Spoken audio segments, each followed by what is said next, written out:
The Tale of Peter Rabbit by Beatrix Potter. Once upon a time there were 4 little rabbits, and their names were Flopsy, Mopsy, Cottontail, and Peter. They lived with their mother in a sandbank underneath the root of a very big fir tree. "Now, my dears," said old Mrs. Rabbit one morning, "you may go into the fields or down the lane, but don't go into Mr. McGregor's garden. Your father had an accident there. He was put in a pie by Mrs. McGregor. Now run along and don't get into mischief. I am going out." Then old Mrs. Rabbit took a basket and her umbrella and went through the wood to the baker's. She bought a loaf of brown bread and 5 currant buns. Flopsy, Mopsy, and Cottontail were good little bunnies, went down the lane to gather blackberries. But Peter, who was very naughty, ran straight away to Mr. McGregor's garden and squeezed under the gate. First he ate some lettuces and some French beans, and then he ate some radishes. And then, feeling rather sick, he went to look for some parsley. But around the end of a cucumber frame, whom should he meet but Mr. McGregor? Mr. McGregor was on his hands and knees planting out young cabbages, but he jumped up and ran after Peter, waving a rake and calling out, "Stop, thief!" Peter was most dreadfully frightened. He rushed all over the garden, for he had forgotten the way back to the gate. He lost one of his shoes among the cabbages, and the other shoe amongst the potatoes. After losing them, he ran on 4 legs and went faster, so that I think he might have got away altogether if he had not unfortunately run into a gooseberry net and got caught by the large buttons on his jacket. It was a blue jacket with brass buttons, quite new.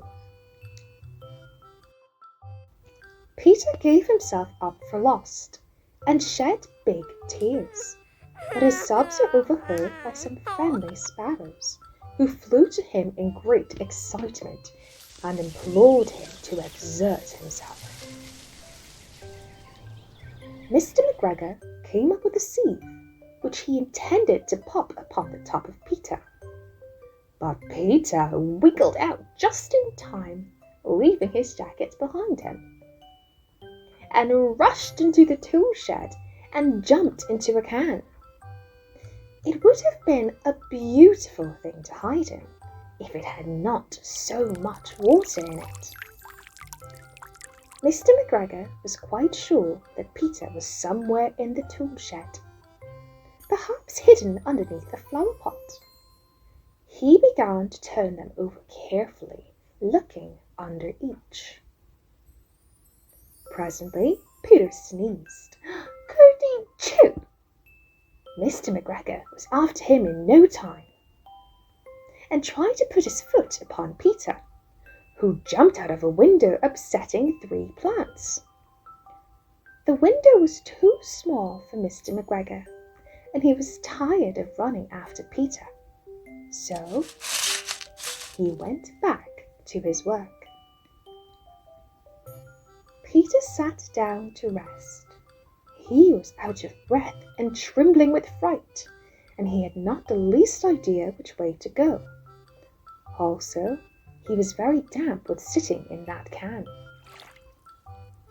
After a time, he began to wander about, going lippity-lippity, not very fast, and looking all around. he found a door in a wall, but it was locked, and there was no room for a fat little rabbit to squeeze underneath. An old mouse was running in and out over the stone doorstep, carrying peas and beans to a family in the wood.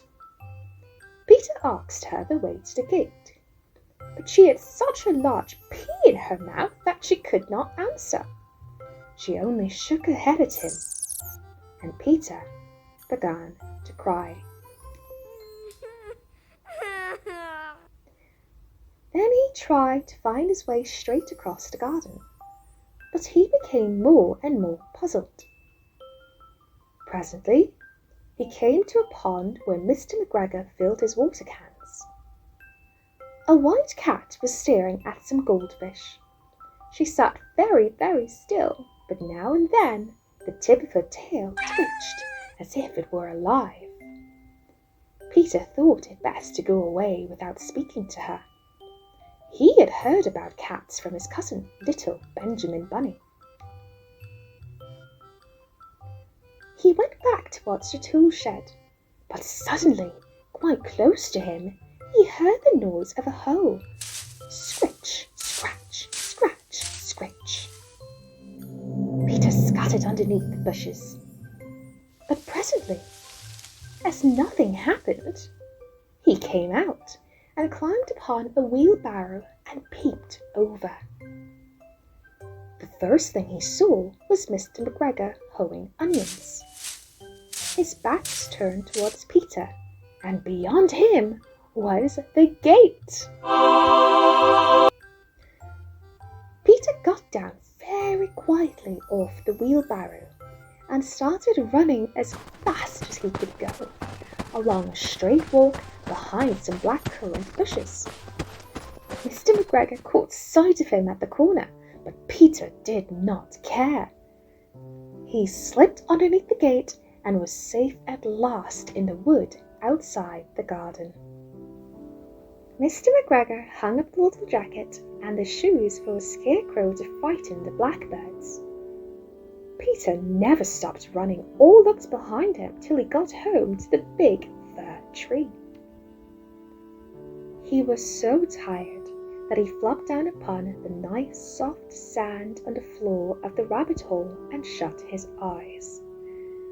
His mother was busy cooking. She wondered what he had done with his clothes. It was the second little jacket and pair of shoes that Peter had lost in a fortnight. I am sorry to say that Peter was not very well during the evening. His mother put him to bed and made some chamomile tea, and she gave a dose of it to Peter. 1 tablespoon to be taken at bedtime. But Flopsy, Mopsy, and Cottontail had bread and milk and blackberries for supper. The end. Sleep tight and good night.